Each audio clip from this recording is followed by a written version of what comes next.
आसाराम बापू कभी एक पूजनीय धर्मगुरु जिनके भारत और विदेशों में लाखों अनुयायी थे। असुमल सिरुमलानी के रूप में जन्मे, उन्होंने खुद को भगवान का रूप घोषित कर दिया और अपने प्रवचनों और आध्यात्मिक शिक्षाओं से लाखों लोगों को आकर्षित किया। देश भर में फैले उनके आश्रम उनके अनुयायियों के लिए आस्था और भक्ति के केंद्र बन गए, जो उन्हें एक दिव्य व्यक्ति मानते थे। हालांकि उनकी ये पवित्र छवि उस समय धूमिल हो गई जब उनके खिलाफ यौन उत्पीड़न और बलात्कार के गंभीर आरोप सामने आए, जिससे उनके आध्यात्मिक साम्राज्य की नींव हिल गई। आसाराम बापू के खिलाफ लगे आरोपों ने समाज में हड़कंप मचा दिया, जिससे उनके कई अनुयायी मोहभंग और आक्रोशित हो गए। इसके बाद कई जांच, अदालती मामले और मीडिया जांच हुई, जिन्होंने हमेशा के लिए पूजनीय धर्मगुरु की विरासत को कलंकित कर दिया।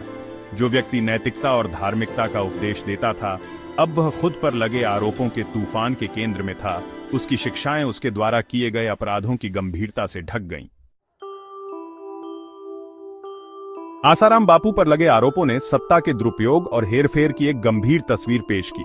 उन पर आरोप था कि उन्होंने अपने पद का फायदा उठाकर उन कमजोर महिलाओं का शोषण किया, जिन्होंने उनसे आध्यात्मिक मार्गदर्शन मांगा था।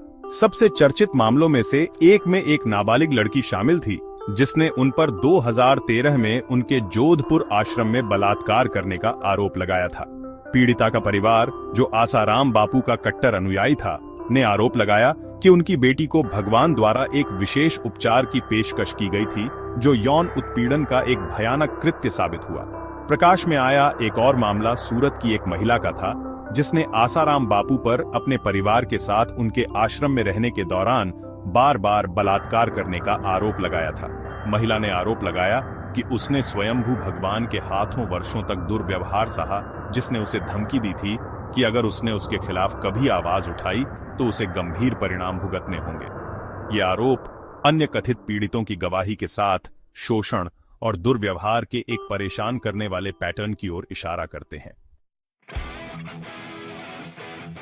आसाराम बापू के खिलाफ आरोपों के कारण कई जांच और अदालती मामले शुरू हुए, जिन्होंने देश को झकझोर कर रख दिया।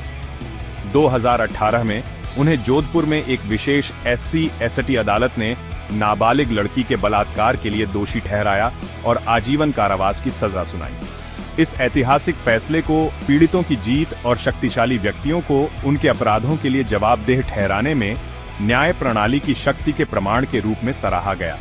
हालांकि आसाराम बापू की कानूनी लड़ाई यहीं खत्म नहीं हुई।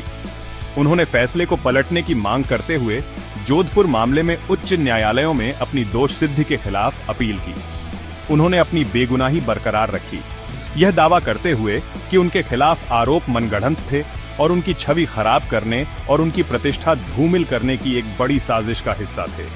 उनकी कानूनी टीम ने उनके खिलाफ आरोपों को चुनौती देने के लिए हर संभव रास्ते की तलाश करते हुए लगातार अपीलें की। अपनी दोष सिद्धि के बावजूद आसाराम बापू लगातार सुर्खियों में बने रहे, खासकर उनके स्वास्थ्य और पैरोल की अपीलों को लेकर। हाल के वर्षों में उनकी कानूनी टीम ने उनके बिगड़ते स्वास्थ्य और बढ़ती उम्र का हवाला देते हुए चिकित्सा आधार पर जेल से अस्थायी रिहाई की मांग करते हुए कई आवेदन दायर किए हैं। उन्होंने तर्क दिया है कि उन्हें विशेष चिकित्सा देखभाल की आवश्यकता है, जो जेल की सीमा के भीतर प्रदान नहीं की जा सकती। आसाराम बापू ने बार बार दावा किया है कि वह मीडिया ट्रायल का शिकार हैं। उनका आरोप है कि उनके मामले को लेकर व्यापक मीडिया कवरेज ने उनके खिलाफ जनता को पूर्वाग्रहित कर दिया है।